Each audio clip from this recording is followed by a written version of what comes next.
Welcome to the Stop Coding Automation podcast, where we all get together to learn more about automation and software testing, with your host, Ajamo Adams.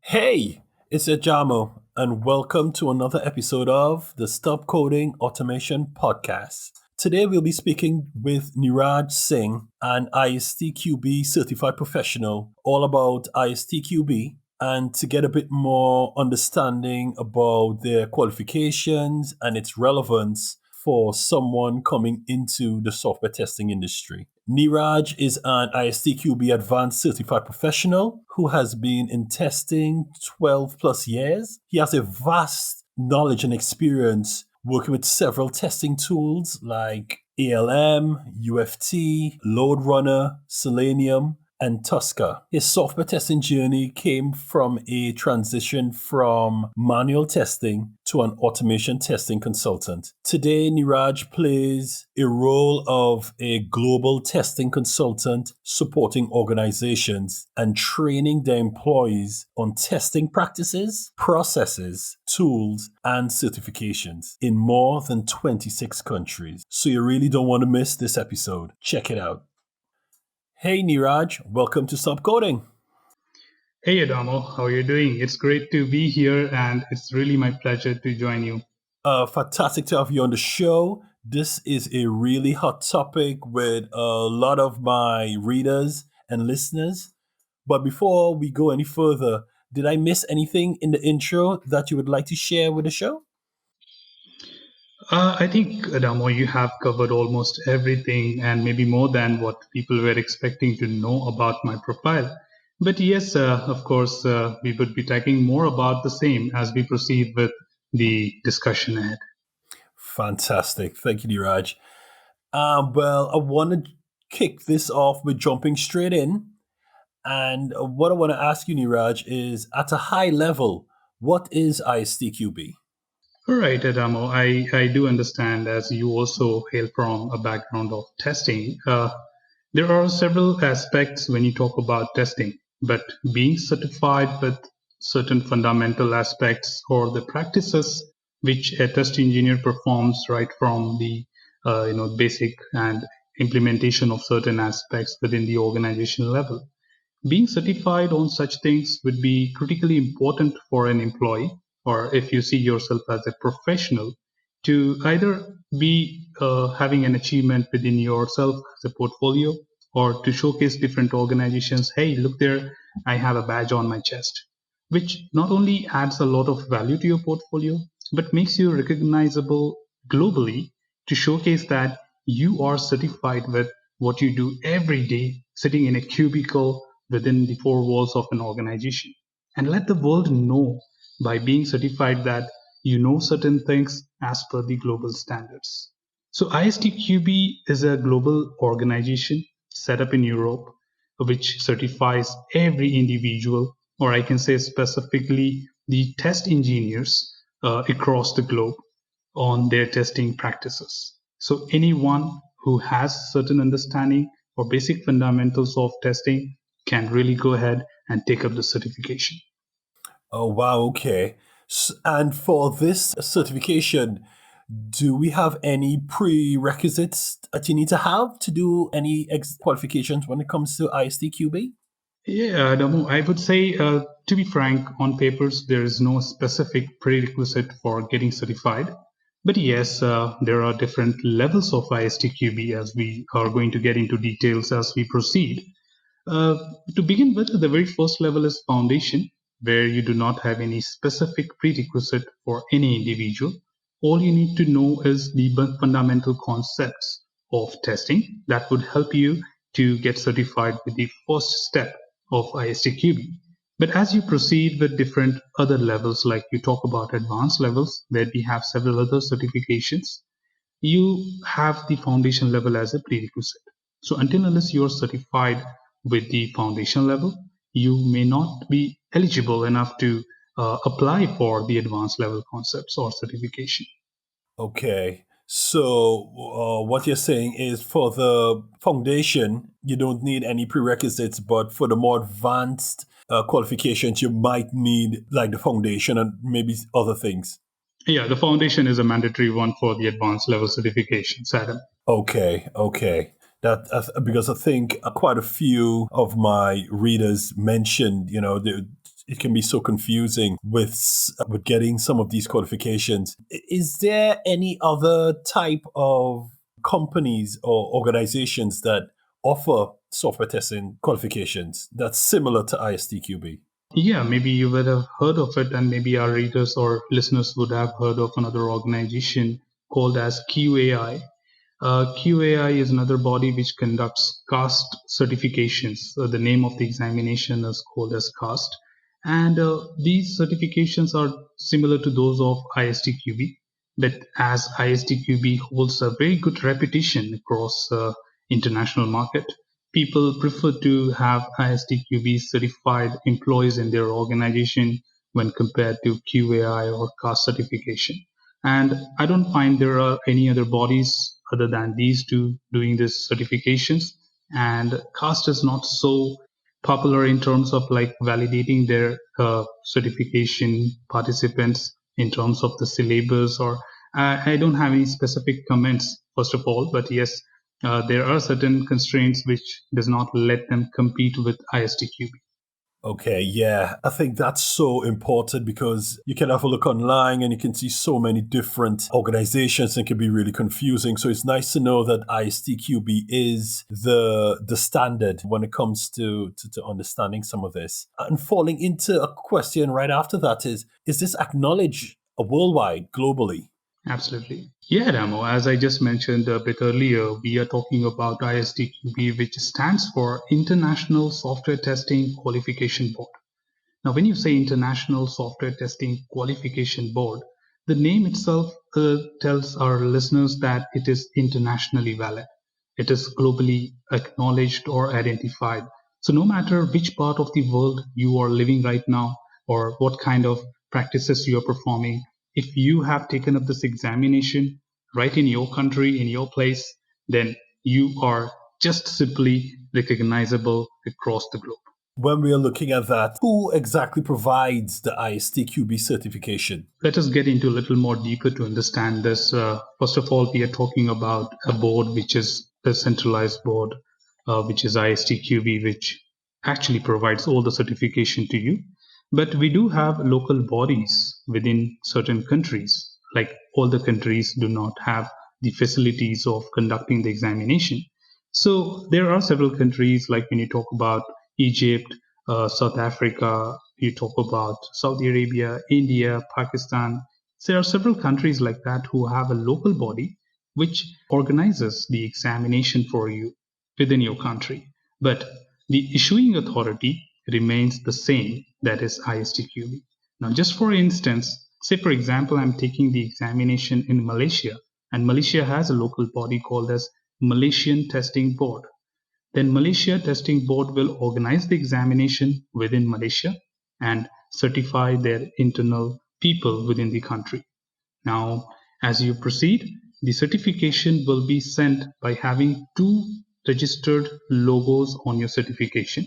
One is the local body which organized the examination for you, and the other side will be having a ISTQB logo saying that it is centralized by ISTQB or approved by ISTQB. In different countries have different organizations that provide these, but it all comes from a central body. Is that correct? That's so true, Adam. And say one of my listeners or one of us go and get this qualification, what's the validity of it? When you talk about the validity, here ISTQB is very kind to you when you take up certifications by ISTQB for your testing practices. Once you're certified, you are actually certified for lifelong, and the certification is valid for the lifetime. So you don't have to reappear the examination once you are done with it, and this is once for all. As simple as that, as you get into your academics and you write your graduation final papers and you get graduated with a convocation, and that convocation holds good no matter the day you die. So even there is a possibility that the syllabus of your academics maybe down the line after 10 years will be modified by the university or the accredited body but the certification still remains valid that you don't have to go back and write your graduation papers again.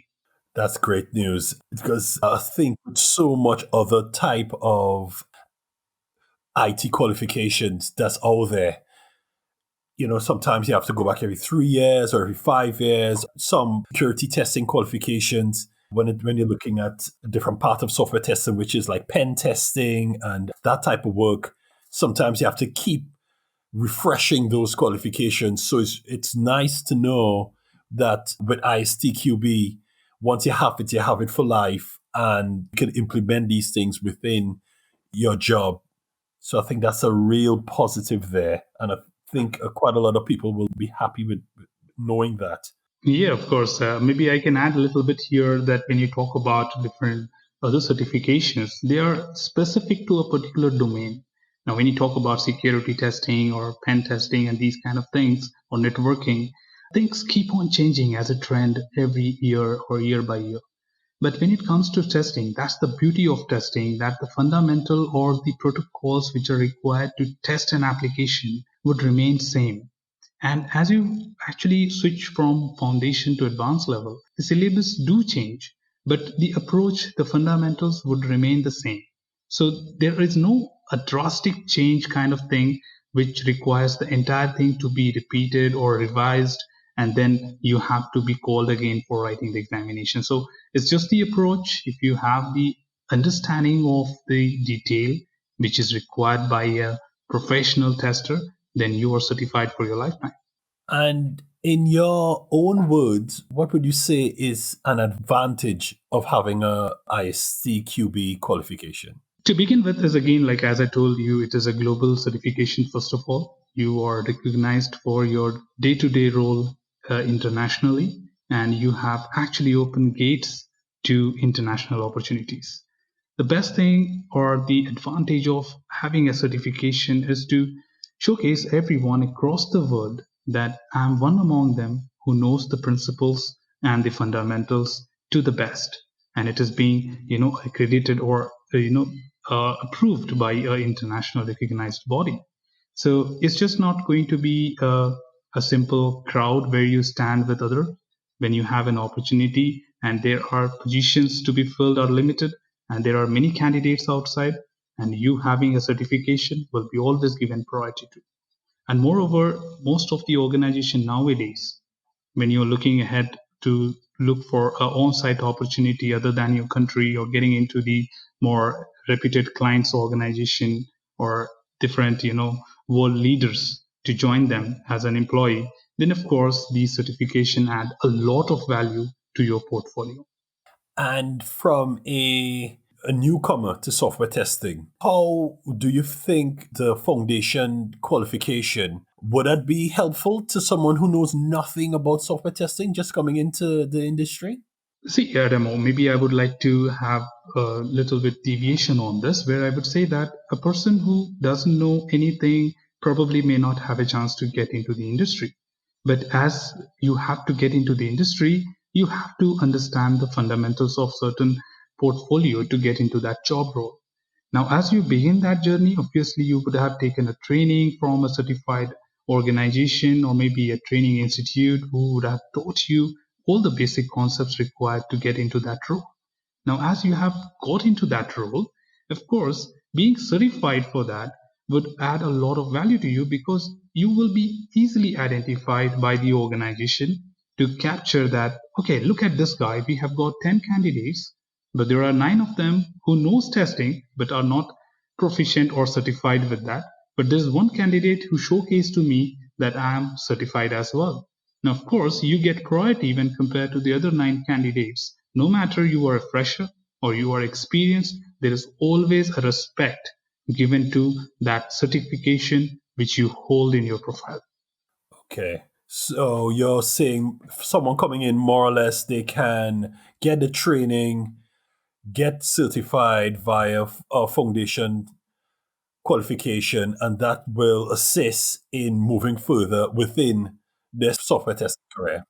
Yeah, kind of seamless process to get into a job or the job of your choice. Right. So, what salient features of the foundation level exam would you say there is compared to CTFL? Okay, if you look at this, generally there are different terminologies which we use for certification levels. When you say foundation level, it basically professionally set by ISTQB as CTFL, which we call it as Certified Tester Foundation Level. So the salient features, if you say, I would say it's just at the scratch, very foundation, very fundamental concepts are discussed as a part of the syllabus.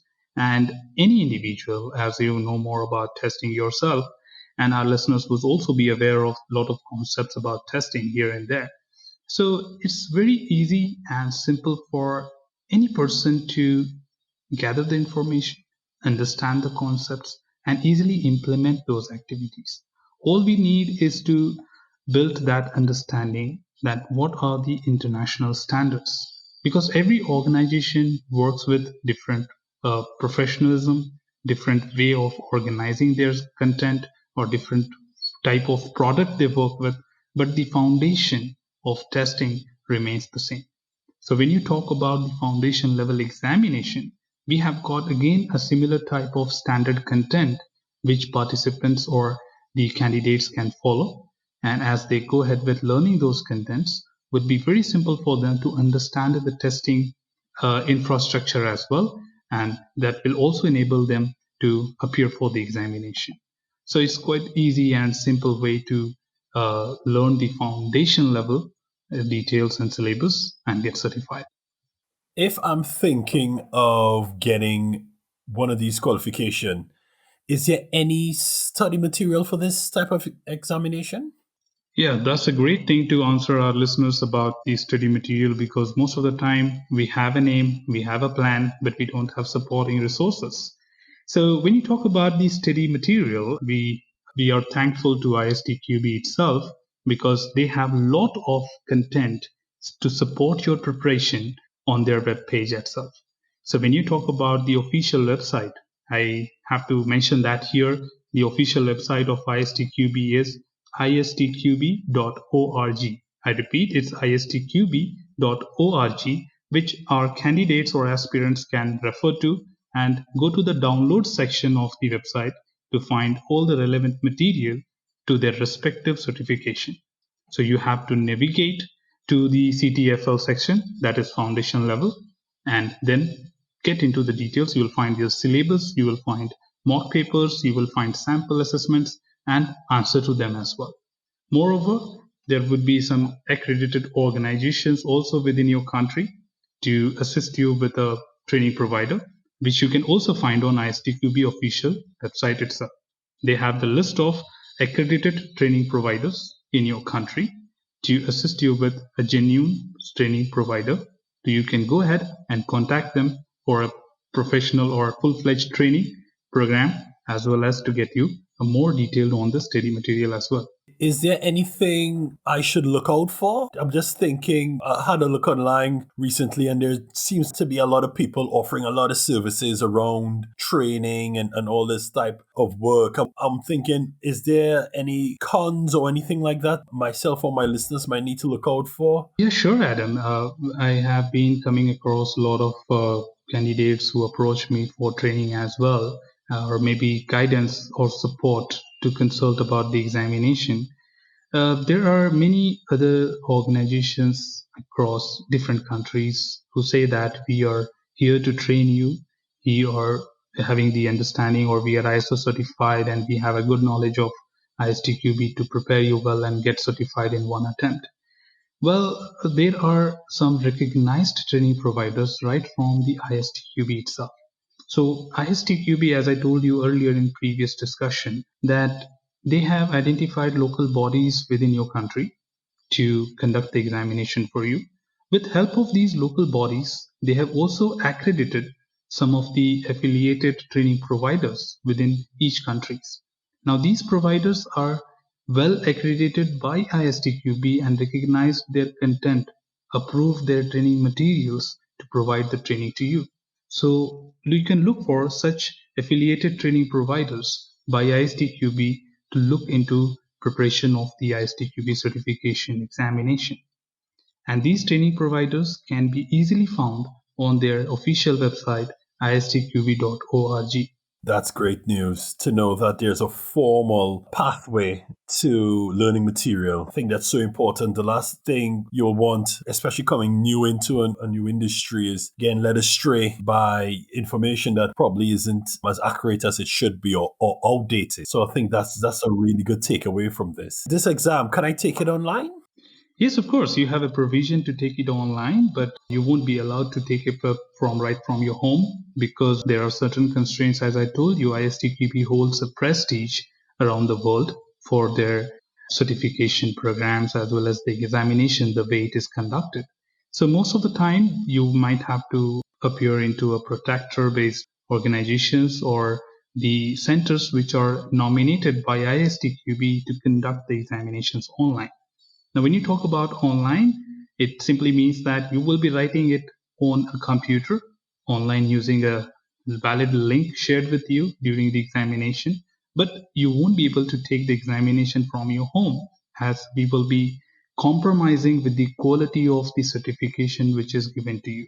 Because we don't want to hear from the audience outside that people can write it from home. You can open a book, you can look into different browsers, Google the things, and write the answers.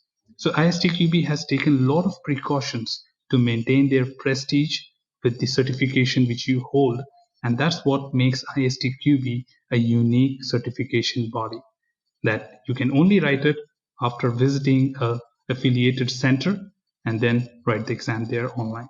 Before we go, is there any actual advice you can give someone to help them with their ISTQB certification efforts? And what's the best way to find you, contact you, or learn more about your work? Sure, why not? The best thing, what I would like to tell our listeners is about that it's very important to have a recognition for the piece of work you do on daily basis in your organization. Any organization, directors or seniors people give respect to you when you do some work with a professionalism standard. So getting certified will not only add a lot of value to your profile, as well as give you that respect what you need in the global market. And you will be always given the priority about any kind of executions in terms of interviews, be it a seminar, be it a presentable speaker, anything. You showcase your speakers that or your audience that you have a certified role which you are doing right now in the industry. And if you are really interested to get in touch with me, you can find me over LinkedIn with the name Neeraj Singh. And also you can look out at my YouTube channel where you will find a lot of assisting material to you, which will help you to prepare for your examination if you're looking for one. So you can find my channel with my organization name, that is TM Square Technology Solutions. Thank you, Neeraj, for your ISTQB brilliance. For more about this episode, head on over to stopcoding.co.uk. So that's it for another episode of the Stop Coding Automation Podcast. I'm Ajamo, and my mission is to help you succeed in software testing and automation and help you get that automation testing job. As always, keep winning, keep testing. Laters. Thanks for listening to the Stop Coding Automation Podcast. Head on over to stopcoding.co.uk for show notes, amazing blog articles, and all you need to get that automation testing job. Don't forget to subscribe to Stop Coding to continue your testing journey.